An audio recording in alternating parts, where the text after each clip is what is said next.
Hi everyone. So we are going to talk about Jodie Lynn Unleash the Book Within and about what are the steps that you are inviting your clients or your potential clients to make in order to really play big and really choose themselves. Yeah, so this is a big theme, big theme with personal development, with any kind of growth that we're doing, whether that's in our lives, in our business, being an author, or anything in the field of life, because we're so conditioned in Western civilization. This is certainly my understanding, and anyone who's watching this or listening has absolutely your own unique experience, right? So I don't want to dilute that, but at the same time, I want to bring awareness to how much we are conditioned to put our energy down, to Yeah. close up, to shrink our energy, Yeah, yeah.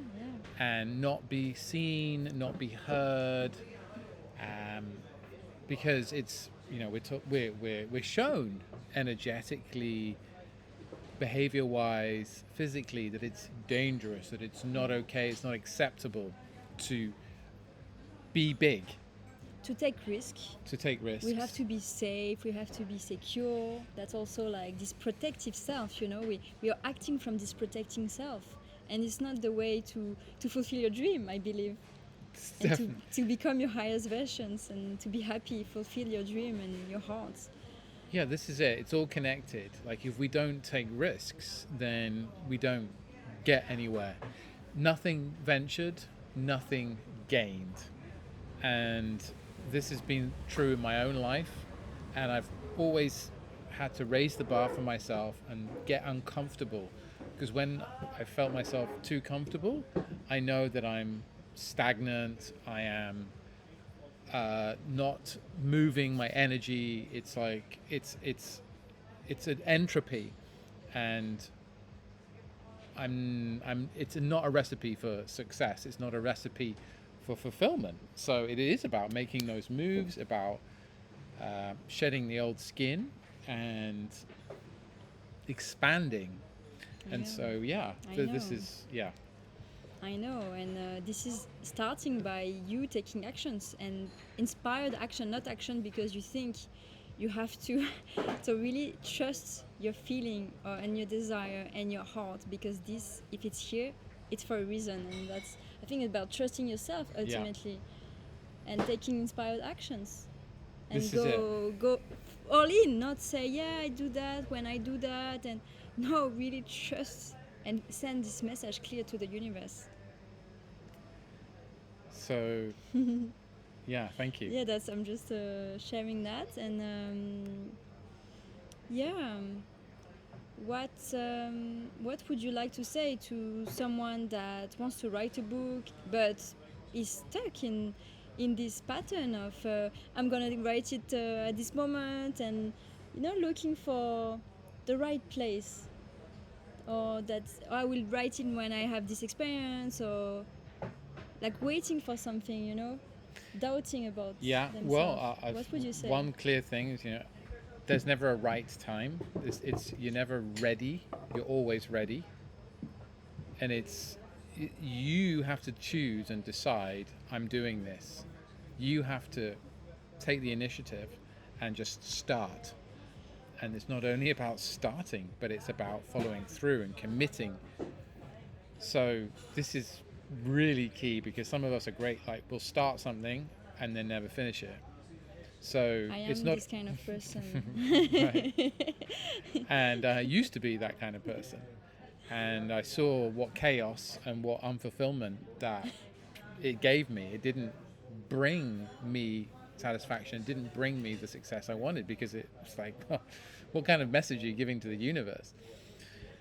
Just starting things and never I finishing them, know. just leaving. It's just like, it's this energy of abandonment, right? So we're abandoning ourselves ultimately. So self abandonment, Mm, and it's rife.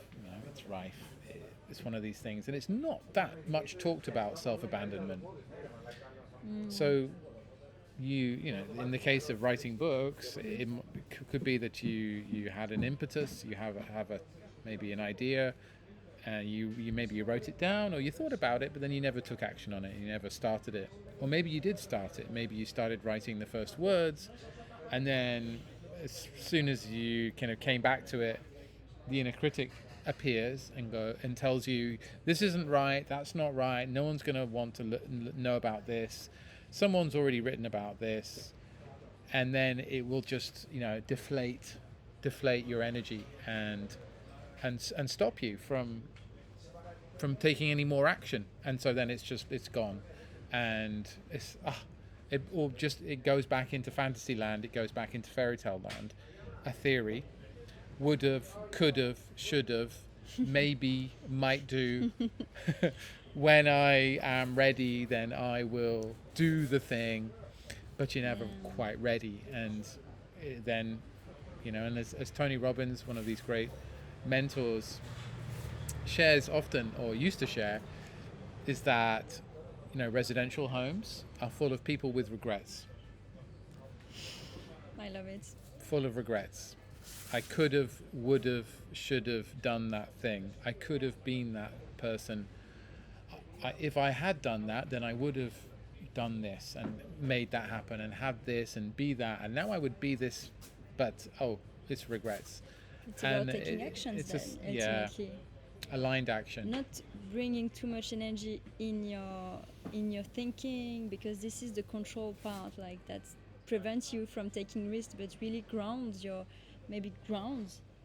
energy by taking action, putting movement into it, because otherwise we are stuck. We can very be easily stuck in our head and on this spiral of self-doubt, like a downward spiral, a negative spiral, which is, you know, kicking up self-doubt, self-criticism, and self-sabotage ultimately, and never really moving forward. Or when we do, we actually already sabotage it, and so then it's like, well, I won't even try now. Exactly. So there's all of that in there in the mix with playing big, right? So how are you going to help people then to play big and to avoid to take too much time, to spend too much time in this self-criticism? How this is for them, you know? Sure. So, well, in the mentorship that I'm running this year, it's a combination of encouragement, motivation, accountability. So, yeah, like I commit to making a commitment to self. Like, I'm gonna commit to writing so many words a week or a day, and no matter what the quality is like, you know, because again, the inner critic comes in, the perfectionist, and says, those words, they're not good, it's not a masterpiece, and I shouldn't continue, etc. Right? So then we're focusing in on, okay, just writing. Exactly. Just writing. And allowing ourselves to be connected with that higher self in the writing process. Not the mind is a servant of that, and not the master of it, ultimately. So that's a really important distinction. So there's accountability, there's the discipline of writing, and there's the commitment to writing. Yeah. And then there's understanding the whole energy of what the book is about and what wants to be born into the world. Beautiful. Thank you. You're so welcome. I love it. I really feel this is also connecting people to their higher self. So it's like taking actions. So Jody will provide like this, write your roads, like take actions, and also still be connected to your higher self. That's what I love about you. Is this balance of, it's masculine, you have to take action, you have to be in the movement, but you're still in your intuition and you're still connected to your heart and your higher self. So that's what I love about what you bring, this equilibrium with the feminine and the masculine. So, thank you. And it's really about ultimately having this impact, you know, in our mission in life, and, you know, creating the incredible transformation in others that we want to see, right? Through reading our book, through receiving that transmission, our hero's journey, the initiation, the rites of passage that we've been through, that are crystallized into this codified wisdom that is this book, and it's amazing what can happen and how much it can impact others. The more true we are to self. Thank you. So yeah, so if anyone, again, if you were interested in doing this mentorship or having a go or just checking in with your higher self, then have a look at if there's a link under this video, or just write interested and we'll shoot you a message or reply. All right. Yeah. Thank you so much. Blessings. Blessings. Bye for now.